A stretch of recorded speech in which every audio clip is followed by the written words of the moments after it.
Abalungi abaagalwa mbaniriza nnyo mu pulogulaamu eno ekiteregga Mukasa Nabe ntereddewo okugibatuusaako. Twagala okwebaza Mukama abayisiza mu wiiki eno ate okubatuusa mu ggandaalo lya wiiki lino n'egyo emirimu egisobodde oba gye musobodde okutuusaako engalo tumwebaza olw'ekyo. So nga ate n'abamu abayise mu wiiki nga mufuniddemu ebizibu tubasaasira ate era ne twagala okugamba nti Omukama ayongere okubagumya n'okubayisa mu mbeera zonna ze muyitamu.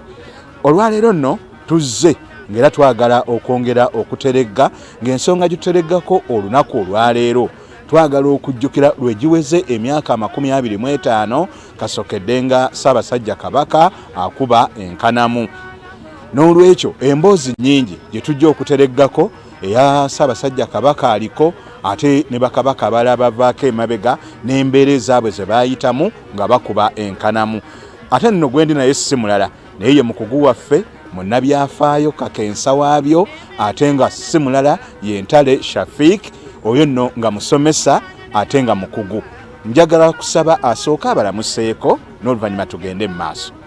Abatuwuliriza era abatulaba mbalamusizza nnyo n'embeebaza gyonna gye mukolako.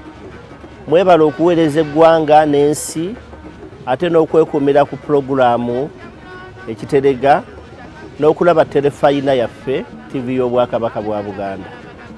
Tweyanziza nnyo tweyanzeege. Emyaka 25 egya Kabaka okkuba enkanamu. Abatulaba bandyetaaze okusooka okumanya okukuba enkanamu kyeki. Okukuba enkanamu kwe kuwayira kwa Kabaka oba okuwasa kwa Kabaka. Abakopi tuwasa Kabaka akuba enkanamu. Omanyi Kabaka ye ebibe byanjawulo. Buli ekigendera ku Kabaka olulimi, embeera, emikolo byonna byanjawulo. N'olwekyo okukuba enkanamu kwe kuwasa oba okuwayira kwa Kabaka. Awo njagala tutambulire. Kakati Kabaka Mutebi II yalinnya ku Namulondo 1993. Yalina emyaka egy'obukulu 38. Wadde bulimu abagereesa nti egy'obuto naye Kabaka yaba omukulu egy'obukulu emyaka 38. Kitegeeza nti emyaka egyo gyali gya bukulu. Oba oli awo yandibadde yalagadde Obuganda n'Abagereka. Naye abantu Obuganda bwali busuubira ebintu bingi ku nsonga eyo.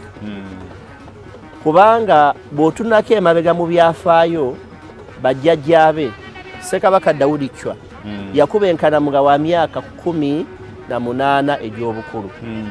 Yazaalibwa mu 1896 n'akuba enkanamu mu 1914.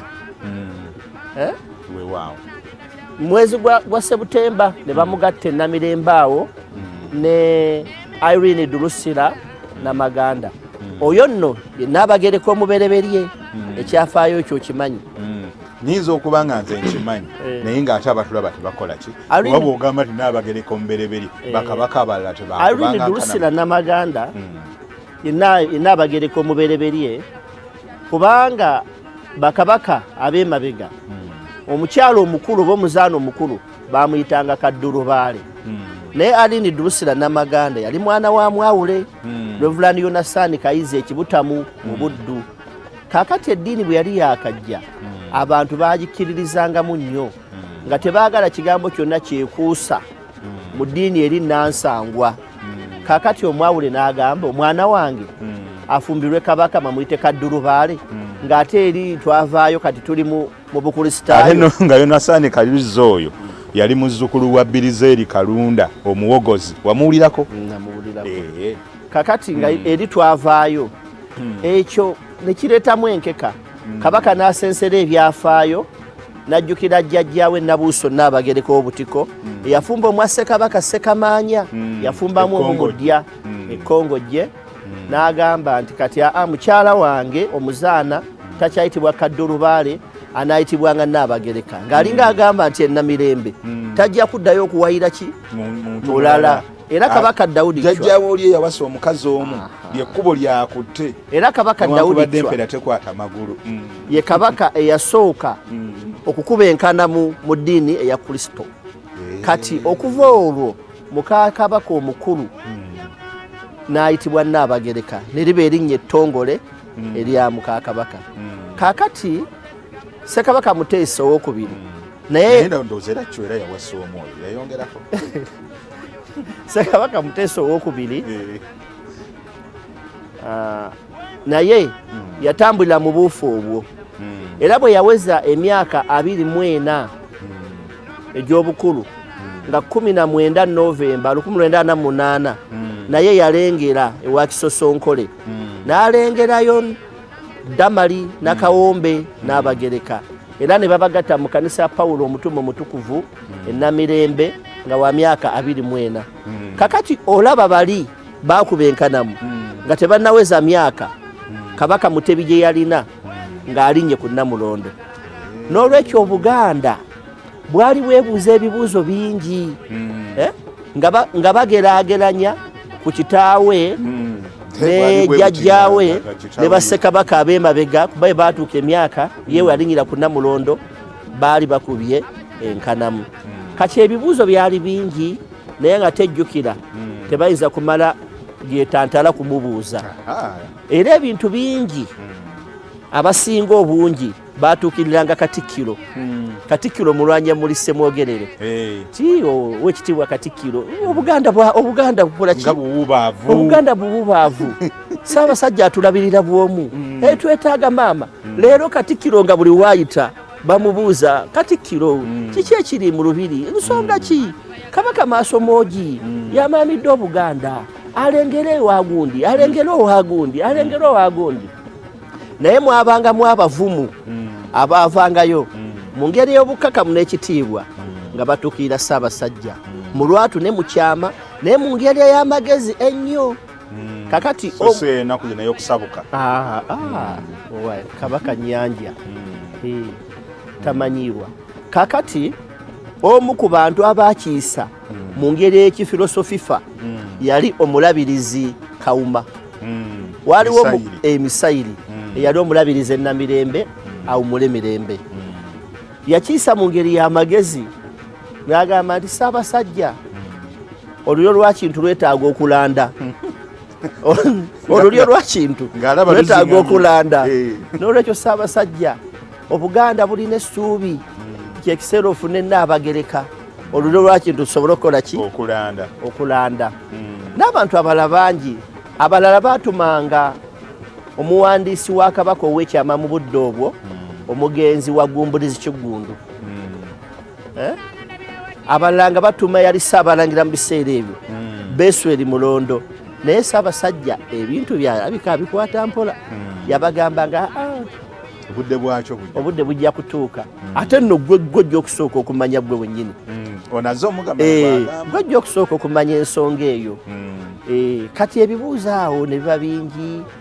Abantu bangi nga beesoolayo nti ffe mu lulyo lwaffe lulungi, ffe mu lulyo lwaffe waliyo gundi olyo n'ebiringa ebyo. Omanyi Kabaka tamala gawasa era ddala nga bwe bagamba nti Kabaka Maasomoogi yamaamidde Obuganda. Balina okwetegereza okulabira ddala oluggya olulungi Kabaka mwanajja Nnaabagereka agira ddala ekifaananyi n'ekitiibwa kya Kabaka n'Obwakabaka. Era njagala okutegeeza mu Buganda eri ey'edda senga Kabaka yasiimanga n'ajja omuzaana mu luggya oba mu maka nga gabadde mayabayaba. Omanyi abantu mu nsi tetwenkana nga gabadde mayabayaba. Yayinzanga okugamba omukulu w'ekika omutaka oyo nti omwami gundi oyo wenzi omuzaana musuumusa omuwe omutuba amugye ku leveni y'abano. Oba yatumiranga ow'essaza kangeza oba bulemeezi nti kangaawo mu luggya lwa gundi oba amugye Kyaggwe ng'agamba Ssekiboobo oyo muwe eggombolola oba bamuwe ekitongole. Kwegamba omuzaana ono awasiddwa naye abeere nga asobola okumaakinga n'abazaana abalala mu lubiri. Kuba bajja kuyimirirawo bagambe bakyala ba Kabaka be balwa be bano. Oli agenda nti nze kitange mukulu wa kika Mutaka. Nti nze kitange Namwama. Nti ate omuzaana gundi Kabejja kitaawe wa ssaza. nti ate omuzaana gundi kitaawe yakuula ekitongole ekiwuliriza nti ate ggwe nti ate owange anti kale era nga bwebimanyi ne yeeveera oba katugambe omulembe guno nti ndi musindisi wa kigaali nti kabaka yaze kuwasa wange n'olwekyo aba alina okulengera maaso moogi era yatwala obudde bwe ng'oggyeko ekyo bwe kityo n'abaana bano abakuze nga bakulidde mu bisaakaate by'abaami nga bakulidde mu bataka abakulu baba bateeketeeke okusinga ono gw'osanze obusanze eyo ow'okuluzzi baba bateeketeeke mu nneeyisa mu mpisa mu nnyambala owange n'akasugga kagoba kisambu abalangira n'abambejja abanaava mu muzaano oyo bateekwa okubaako obukojja obulungi obugoberera ti ewaabe waaliyo obwami ewaabe waaliyo kitaawe yali wa mutuba gundi yali waki naye ssebo sindika kigaali nti abalangira ekinaabagobera jjajjabwe yali musindisi wa kigaali oba oli awo y'ensonga lwaki beene yatwala obudde bwe yeetegereze kubanga ye maaso moogi era okwetegereza okwo kwavaamu ebibala ebirungi ennyo kwavaamu ebibala ebirungi ennyo nga bwe ŋŋenda okutegeeza naye nga bwe nkugambye nti ensonga za kabaka Katikkiro azibaamu era mu lubiri eyo Katikkiro Ssiimu alabika yagambanga kabaka nti mukama wange obuganda bummanja mukama wange nti mugende mpola gwe ojja okusooka okumanya njagala okutegeeza mu mwaka nga bajaguza amatikkira ag'omulundi agwokubiri ndoza nga 95 waliwo kabaka w'Abazulu eyajjako wano bamuyitanga Godwill Zwelithini yakafa 2021 yakyalira kabaka Mutebi wano omanyi najja mu lukiiko wano mu Bulange yajja n'omukyala we oba gwe twandise Nnaabagereka Oweri omanye yali MC olwaleero ye Katikkiro alamulirako kabaka Mutebi w'Obuganda owekibwa Charles Peter Mayiga naye bwe yali ayo yakiisa mu ngeri ey'amagezi ng'ategeeza Ssaabasajja nti olinga bwazze ne mukyala we n'abakyala weeri osanga naffe wano twandibadde ne Nnaabagereka yagamba bw'ati ti ayi Ssaabasajja gwandirabise gutya nga kabaka w'Abazulu omugenyi waffe olwaleero bwayise ne Nnaabagereka weeri nga naffe mu Buganda Ssaabasajja ng'olabise ne Nnaabagereka bw'atyo bwe yakiisa Katikkiro Mayiga biseera yayita nabafuuka Katikkiro naye emikolo olwe gyaggwa kabaka kyamukwatako era yagamba omuwandiisi we omuwandiisi ow'amawulire ebiseera ebyo bamuyitanga Mwami Patrick Kisuule yagamba owekitiibwa nno Mayiga awo yabadde n'ensonga owekitiibwa Mayiga awo yabadde n'ensonga kitegeeza kabaka yawulira amaloboozi mangi okuva mu bakungu be okuva mu bataka okuva mu baami be okuva mu booluli olulangira okuva mu mikwano gye na buli omu okulaba nti afunira Obuganda Nnaabagereka kabaka nga bw'ali maaso moogi nga bw'ali maaso moogi yalengera sijja kugamba nti yamufuna atya naye ye lumaama amaamidde Obuganda yalengera nyini mu kulengera abatulaba era abatuwuliriza katusooke tuwummulemu katono nnyo bwe tukomawo tumanye kabaka yalengera atya.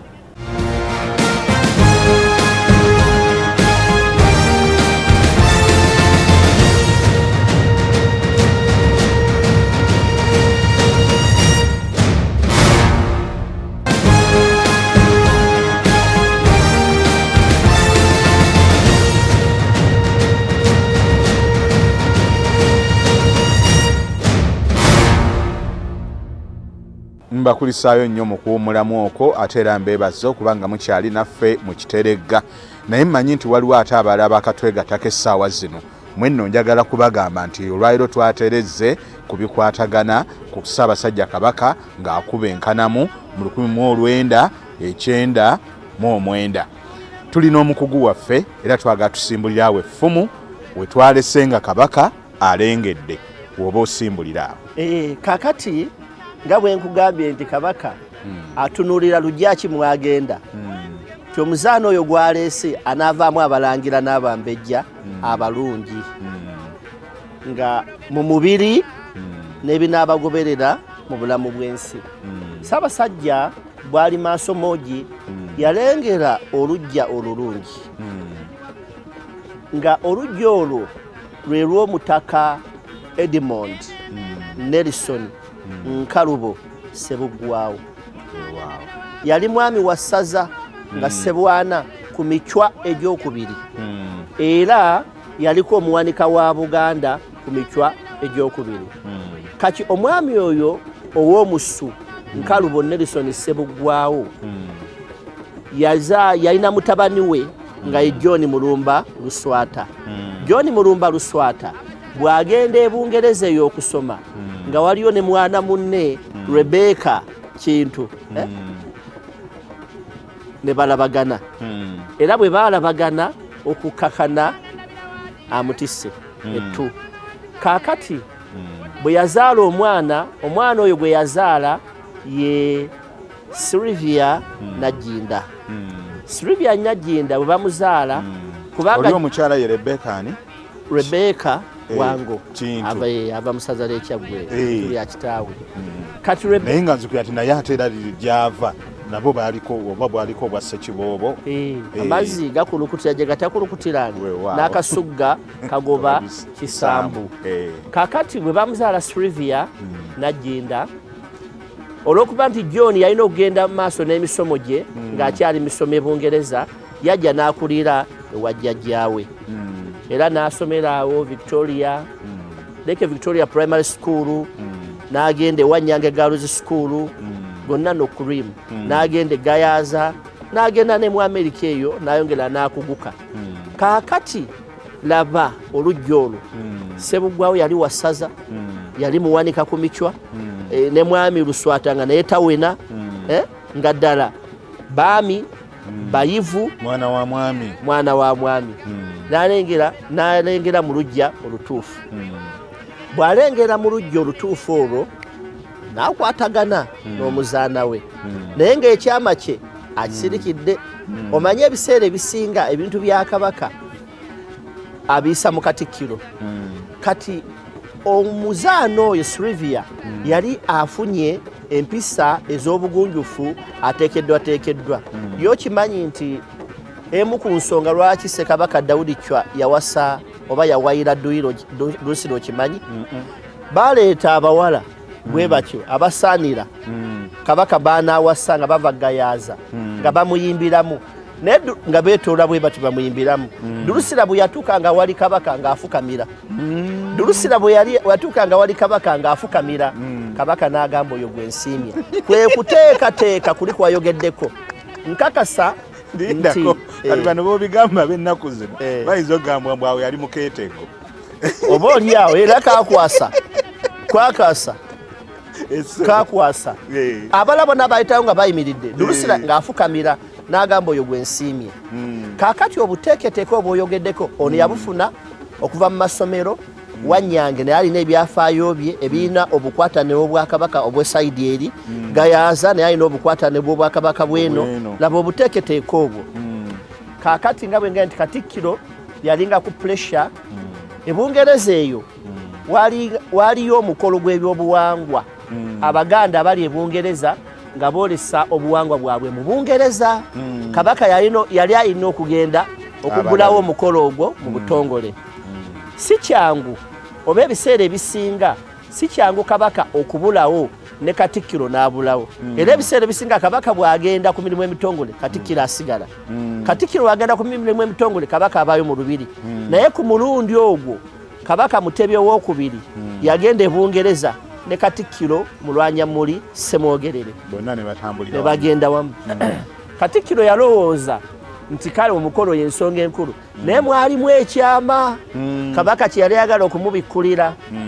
Kakati bwe bagenda nga buli omu asuze gy'asuze ne bajja mu kawoteeri okunywa kakyayi kati banywa akacyayi Katikkiro agenda okujja Kabaka nga yazze edda n'omugenyi we Sylvia Nagginda nga banywa akacyayi akatebe ka Katikkiro ka Kabaka kaali kalinaanya okw'omugenyi we nga ne Katikkiro atudde wali kati omugenyi wa Kabaka oyo n'afukamira n'abuuza ku Katikkiro bali Bungereza mu kawoteeri banywa akacyayi Katikkiro ye teyamanya nti onaani alowooza bantu ba Kabaka ambuuzizzaako ng'omuntu bw'anaabuusa ku munne ne banywa akacyayi era bwe baamala akacyayi oyo omuzaana Sylvia Nagginda n'agenda bwe yavaawo Kabaka n'agamba Katikkiro nti owange omuntu omulabye omuntu omulabye ko Katikkiro Ssaabasajja ani olaba bw'asituka ndoza n'olutuku lwamumera Ssaabasajja ani oyo abadde awo te Ssaabasajja simulabye oyo yayinza okuba omuntu Katikkiro n'amubuuza yagenda okuba omuntu waffe Ssaabasajja n'addamu oba oli awo Katikkiro mulwanya muli yawulira esanaga Ssaabasajja yogera mukama wange ebisigadde birekere nze siima busiimi ebisigadde birekere nze ekyo ne kiggwa namugamba nja kumukuyitira enkya akubuuzeeko kaakati obwenkya bwatuuka omuntu y'omwoyo najja n'amubuuzaako bw'amubuuzaako Ssaabasajja abotola ekyama agamba Katikkiro oyo yagenda okuba omuntu waffe Katikkiro n'awulira essanyu kyemanyi n'olutuko lwankola ki kubanga ku mutima alabika yawewuka kye yali yayagaliza embazzi kibuyaga yali asudde Obuganda bwali mu banja ekyo yagamba mukama wange ompewudde kyali kyamaanyi nga buli waayita ndozanga mukama wange ompewudde Ssaabasajja siima busiimi yogera bwogezi ebisigadde olekere nze waliwo omukolo gwenemeddwa okujjukira naye waliwo obwana era obwajja ne buyimba naye ng'ennyimba gye buyimba nga bulinganga obubanja naye nga tebwatula naye nga buga nti kale sama babaddewo ne maama wa events nyingi nnyo ezaaliwo omanyi Kabaka bw'oba otuusa message gyali osobola okuyita mu kutontoma osobola okuyita mu kuyimba osobola okuyita mu kuwera naye ye aba akitegedde kyogamba kakati omuntu n'agenda kati bwe baakomawo nga bavudde e Bungereza Katikkiro ekyama teyakyatula naye ye yamusunirako teyamutuma yatambuza ensonga ye ne mukama we ekiseera kyatuuka Ssaabasajja n'ayita omuntu w'oyo